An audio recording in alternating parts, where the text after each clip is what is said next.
Hi guys, Patharamattu സീരിയലിൻ്റെ ഒരു കിടിലൻ എപ്പിസോഡ് വിശേഷത്തിലേക്ക് എല്ലാവർക്കും സ്വാഗതം. അങ്ങനെ ദേവയാനി അസുഖമൊക്കെ ആയിട്ട് വന്നിട്ടുണ്ട്.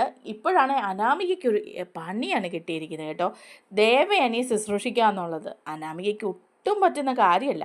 അതെല്ലാം നമ്മൾ രേവതിയെ വിളിച്ചിട്ട് പറയുന്നുണ്ട്. അപ്പോൾ രേവതി പറയാണ് എങ്ങനെയെങ്കിലും മോൾ അവിടെ പിടിച്ച് നിൽക്കണം എന്നുള്ള കാര്യം കേട്ടോ. അത് കഴിഞ്ഞ് ദേവയാനി സത്യങ്ങളൊക്കെ അറിയണം കേട്ടോ. ആ വിശേഷങ്ങളാണ് നമ്മൾ പങ്കുവയ്ക്കാൻ പോകുന്നത്. നമ്മുടെ വീഡിയോ ഒന്ന് ലൈക്ക് ചെയ്യാനും ചാനലൊന്ന് സബ്സ്ക്രൈബ് ചെയ്ത് സപ്പോർട്ട് ചെയ്യാനും ആരും മറക്കല്ലേ. അങ്ങനെ രേവതിയോട് പറയാണ് അനാമിക, അമ്മ ഒന്ന് ഇവിടം വരെ വരണം, വല്യമ്മ ഇങ്ങനെയായിട്ട് വന്നിട്ട് പോലും ഇല്ലല്ലോ എന്ന് പറയാണ്. അപ്പോഴേക്കും രേവതി പറയുന്നുണ്ട്, അല്ലെങ്കിലും ഞാനും അച്ഛനും കൂടി അങ്ങോട്ടൊന്ന് വരാനിരിക്കുകയായിരുന്നു, മോൾക്ക് കുറച്ച് ഉപദേശങ്ങളൊക്കെ തരാനുണ്ട്. ദേവയാനെ ഇനി നന്നായിട്ടങ്ങ് പിടിച്ചോണം, എന്നാലേ നമ്മുടെ കാര്യങ്ങളൊക്കെ നടക്കുള്ളൂ. അപ്പോൾ അനാമിക പറയാണ്, ശരി അമ്മേ, നിങ്ങളിങ്ങോട്ട് വാന്ന് പറയാണ്. അതിനുശേഷം വേണുവും രേവതിയും കൂടി അനന്തപുരിയിലേക്ക് എത്തുകയാണ് കേട്ടോ. എന്നിട്ട് ദേവയാനിയുടെ അടുത്തേക്ക് നേരെ ചെല്ലുകയാണ്. എന്നിട്ട് പറയുന്നുണ്ട്, അയ്യോ ദേവിയടുത്തേക്ക് ഈ ഒരു അവസ്ഥയായി പോയല്ലോ, ഇതാരാ ഇത് ചെയ്തതെന്ന് അറിയില്ല, എന്നാലും ആ പാല് കുടിച്ചതുകൊണ്ട് ദേവിയടുത്തേക്ക് ഇങ്ങനൊരവസ്ഥയായല്ലോ, കരൾ വരെ മാറ്റി വെക്കേണ്ടി വന്നു. എന്നാലും എന്നും ഞങ്ങൾ പ്രാർത്ഥിക്കുകയായിരുന്നു, അതുകൊണ്ടാണ് ഇപ്പം പ്രശ്നമൊന്നുമില്ലല്ലോ. അപ്പോൾ ദേവയാനി പറയാണ്, എനിക്കിപ്പം നല്ല മാറ്റമുണ്ട്, എനിക്കങ്ങനെ വലിയ പ്രശ്നങ്ങളൊന്നുമില്ല, ഇനി ഇവിടെ നിന്ന് എഴുന്നേറ്റ് നടക്കണം, അത്രയേ ഉള്ളൂ എന്ന് പറയാണ്.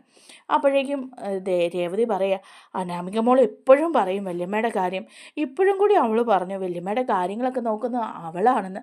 ആ നൈന എന്ന് പറയുന്നവൾ അവിടെ പോയി കിടക്കല്ലേ സൂഹിക്കാനായിട്ട്, അവൾക്കിവിടെ വന്ന് ദേവടത്തിൻ്റെ കാര്യങ്ങളൊക്കെ നോക്കിയിരുന്നെങ്കിൽ വല്ല കുഴപ്പമുണ്ടായിരുന്നോ? പക്ഷേ അവളില്ലേലും കുഴപ്പമില്ല കേട്ടോ, അനാമിക മോളുണ്ട്, അവൾ ഒന്നിനും ഒരു കുറവുണ്ടാക്കില്ല അല്ലേ മോളെ എന്ന് ചോദിക്കുകയാണ് രേവതി. അപ്പോൾ അനാമിക പറയാണ്, പിന്നല്ലാതെ വല്യമ്മയുടെ കാര്യം നോക്കിയില്ല പിന്നെ ഞാൻ ആരുടെ കാര്യമാണ് നോക്കുന്നത്? എനിക്ക് ഈ വീട്ടിൽ ഏറ്റവും പ്രിയപ്പെട്ടത് എൻ്റെ വല്യമ്മ തന്നെയാണ്.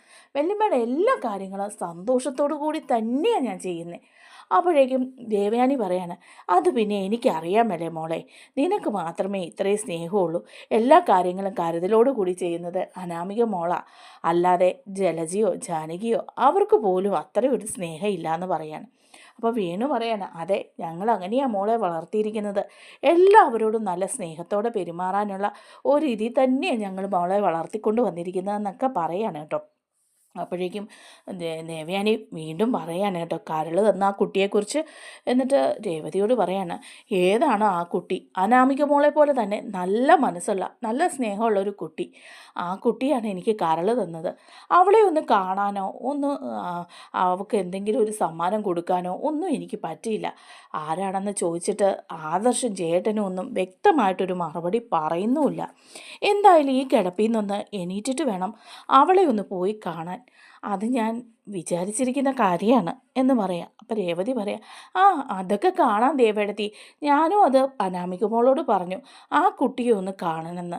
ആ കുട്ടിയെ ഒന്ന് കണ്ടാലല്ലേ അവൾക്ക് എന്തെങ്കിലും സമ്മാനങ്ങളോ സഹായങ്ങളോ ഒക്കെ ചെയ്ത് കൊടുക്കാൻ പറ്റൂ.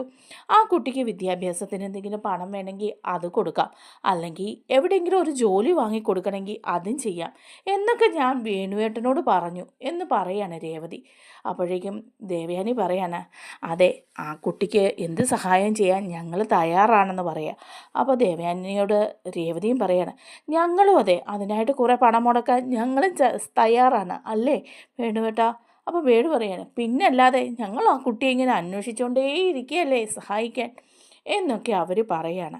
അങ്ങനെ ദേവയാനിയെ നന്നായിട്ട് അങ്ങ് സോപ്പിട്ടിട്ട് പോവാണ് കേട്ടോ. പോകാൻ ഇറങ്ങുമ്പോൾ അനാമികയോട് പറയുന്നുണ്ട് രേവതിയും വേണും കൂടി, മോളെ നീ ശരിക്കും അങ്ങ് വല്യമ്മയെ പിടിച്ചോണം, അവരെ പിടിച്ചാലേ ഇനി രക്ഷയുള്ളൂ, അനിയുടെ ഭാഗത്ത് നല്ലാതെ ഒരു സപ്പോർട്ടും ഉണ്ടാവുമെന്ന് നീ വിചാരിക്കണ്ട, നിൻ്റെ കള്ളത്തരങ്ങൾ മുഴുവൻ പൊളിയാൻ പോകുന്നേ ഉള്ളൂ. നമ്മളാണ് പാലിലെങ്ങാനും വിഷം ചേർത്ത് കൊടുത്തതെന്നെങ്ങാനും ആരെങ്കിലും അറിഞ്ഞാൽ നിനക്കറിയാലോ, അതിനു മുമ്പ് കാര്യം സാധിച്ചെടുത്തോണം. അപ്പോഴേക്കും ഉടനെ തന്നെ പറയാണ് കേട്ടോ അനാമിക, അതാമേ എനിക്ക് പേടി, ഇനി അതെങ്ങാനും പൊളിഞ്ഞാൽ തീർന്നു, അതുവരെ എനിക്കിവിടെ പിടിച്ച് നിൽക്കാൻ പറ്റുള്ളൂ എന്നിങ്ങനെ പറയുകയാണ്. അതേസമയം ദേവയാനിക്ക് അത് കഴിഞ്ഞ് അസുഖമൊക്കെ അങ്ങ് മാറുകയാണ്. അസുഖം മാറിക്കഴിഞ്ഞ് വീണ്ടും ചോദിക്കുകയാണ് ആദർശിനോട്, ആദർശേ ആരാ എനിക്ക് ആ കരൾ തന്നെ, ആ കുട്ടിയെ ഒന്ന് കാട്ടിത്താ നീ എന്ന് പറയുമ്പോൾ ആദർശ് പറയാം, അമ്മ അത് ഇതുവരെ വിട്ടില്ലേ, ആ കുട്ടിക്ക് വേണ്ട എല്ലാ സഹായങ്ങളും ഞാനും അച്ഛനും ഒക്കെ ചെയ്യുന്നുണ്ട്, ഇനി എന്തിനാ ആ കുട്ടിയെ അമ്മയെ അന്വേഷിക്കുന്നതെന്ന് ചോദിക്കുക. പക്ഷേ ചെക്കപ്പിനായിട്ട് ചെല്ലുമ്പം ഡോക്ടർ ഈ വിവരങ്ങളൊക്കെ പറയുക കേട്ടോ. ഡോക്ടറോട് ആവർത്തിച്ച് ചോദിക്കുകയാണ് ദേവയാനി, ആ കുട്ടിയെക്കുറിച്ച് എന്തെങ്കിലും പറ, എൻ്റെ മനസ്സിനൊരു സമാധാനം കിട്ടട്ടെ ഡോക്ടർ, ഞാൻ ഒരുപാട് ടെൻഷൻ അടിക്കുന്നുണ്ടെന്ന് പറയാം. അപ്പോൾ ഡോക്ടർ പറയുന്നുണ്ട്, ആദ്യം പിടിക്കുകയും ടെൻഷൻ അടിക്കുകയും ഒന്നും ചെയ്യണ്ട, കാരണം ഇങ്ങനെ ഒരു വലിയൊരു സർജറി ചെയ്ത ആളാണ്, ഇനി ഇത് റിക്കവറായി വരുന്നേ ഉള്ളൂ, അതുകൊണ്ട് നല്ല സമാധാനത്തോടെ സന്തോഷത്തോടെ ഇരിക്കണം എന്ന് പറയുമ്പം ദേവയാനി പറയണം, അതിനെനിക്ക് സാധിക്കുന്നില്ല ഡോക്ടർ, എനിക്ക് കരൾ തന്ന ആ കുട്ടിയോട് ഒരു നന്ദി വാക്ക് പറയാതെ എന്തെങ്കിലും ഒരു സഹായം ചെയ്യാതെ എനിക്ക് പറ്റില്ല എന്ന് പറയാം. അപ്പോൾ ഡോക്ടർ പറയുന്നുണ്ട്, അങ്ങനെ വെളിപ്പെടുത്താനാവാത്ത ചില കാര്യങ്ങളുള്ളതുകൊണ്ടല്ലേ ദേവയാനി, എന്നാലും എൻ്റെ മരുമകളുടെ പ്രായമാണ് ആ കുട്ടിക്കും, മരുമകളുടെ കൂട്ടുകാരിയാണ്, പക്ഷേ മരുമകൾ എവിടെ ഇരിക്കുന്നു, ആ കുട്ടി എവിടെ ഇരിക്കുന്നു? നയനയെപ്പോലെ ഒരു സ്വഭാവമുള്ള, ഒരു വൃത്തികെട്ട സ്വഭാവമുള്ള കുട്ടിയെ അല്ലല്ലോ അവൾ, ആ ഇത്രയും നല്ല സ്വഭാവമുള്ള ആ പെൺകുട്ടിയെ ഞാൻ കാണണ്ടേ എന്ന് ചോദിക്കുമ്പോൾ ഡോക്ടറിന് കാര്യം പിടികിട്ടുകയാണ് കേട്ടോ. നയനയെ അത്രയ്ക്കങ്ങ് വെറുക്കുകയാണോ എന്ന് ഡോക്ടർ ചോദിക്കുമ്പം പറയുന്നുണ്ട്, അതെ, ഞാൻ ഈ ലോകത്ത് ഏറ്റവും അധികം വെറുക്കുന്നത് അവളെയാണ്, അവളുടെ മുഖം ഒരിക്കലും കാണാതിരിക്കണേ എന്നാണ് ഞാൻ ആഗ്രഹിക്കുന്നതെന്ന് ദേവയാനി പറയാണ്. അപ്പോൾ ഉടനെ തന്നെ ഡോക്ടർ ആ ഒരു ഫയലെടുത്ത് കാണിക്കുകയാണ്, കരൾ തന്ന കുട്ടിയുടെ ഡീറ്റെയിൽസ് ഇതിലുണ്ടെന്ന് പറയാണ്. ഇനിയും ഞാൻ മറച്ചു വെക്കുന്നില്ല എന്ന് പറയുക. അങ്ങനെ ദേവയാനി ആ ഡീറ്റെയിൽസ് എല്ലാം നോക്കുമ്പം അത് നയനയാണെന്ന് മനസ്സിലാക്കുകയാണ്. പക്ഷെ ദേവയാനി അത് വീട്ടിൽ ചെന്ന് ആരോടും പറയുന്നില്ല.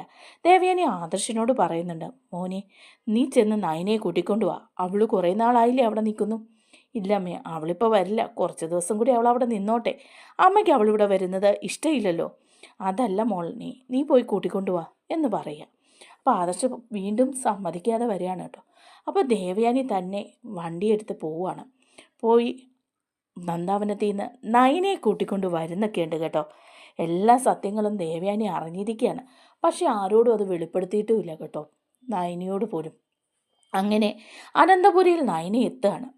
നയന എത്തിക്കഴിയുമ്പോൾ നയനയ്ക്ക് എന്ത് കൊടുക്കണം എന്ന് ഒരു വെപ്രാളത്തിലാണ് ദേവയാനി. നയനയെ കുറ്റപ്പെടുത്തുന്നവരെ എല്ലാം ഒറ്റപ്പെടുത്തുകയാണ് ദേവയാനി. അങ്ങനെ ദേവയാനി കുറച്ച് സമയമാകുമ്പം വിചാരിക്കുകയാണ്, എന്താ ഞാൻ നയനയ്ക്ക് കൊടുക്കുക, അവളെ ഞാൻ ഒരുപാട് കുറ്റപ്പെടുത്തി, പെട്ടെന്ന് തന്നെ അങ്ങനെ സ്നേഹമൊന്നും കാണിച്ചാൽ അത് ശരിയാവില്ല, ഇവിടെ മറ്റുള്ളവർക്ക് സംശയവും തോന്നും, എന്തെങ്കിലും ഒരു സമ്മാനം കൊടുക്കണ്ടേ, പണമായിട്ടൊന്നും അവൾക്ക് കൊടുക്കാൻ പറ്റില്ല, പിന്നെ കുറച്ച് സ്വർണം കൊടുക്കാം, കാരണം അന്ന് വിവാഹം കഴിഞ്ഞ് വന്നിട്ട് ഞാൻ അവൾക്കൊന്നും കൊടുത്തില്ല, അവൾക്ക് കൊടുക്കാൻ വേണ്ടി മാറ്റി വെച്ചിരുന്ന സ്വർണം ഞാൻ അനാമികയ്ക്ക് കൊടുക്കുകയും ചെയ്തു, അവളെ വെറുക്കുകയും ഒറ്റപ്പെടുത്തുകയും ഒക്കെ ചെയ്തു ആ സമയത്ത്. ഇനിയിപ്പം കുറച്ച് സ്വർണം നയനയ്ക്കായിട്ട് മാറ്റി വെച്ച് അതവൾക്ക് കൊടുക്കാം സ്നേഹത്തോടെ എന്ന് ഇത് പറയാണ്. അങ്ങനെ ദേവയാനി കുറച്ച് സ്വർണം ഒരു പെട്ടിയിലൊക്കെ എടുത്തിട്ട് വരികയാണ്. എന്നിട്ട് വിളിക്കുകയാണ്, മോളെ നയനെ, ഒന്നിങ്ങോട്ട് വന്നേ നീ എന്ന് പറയാം.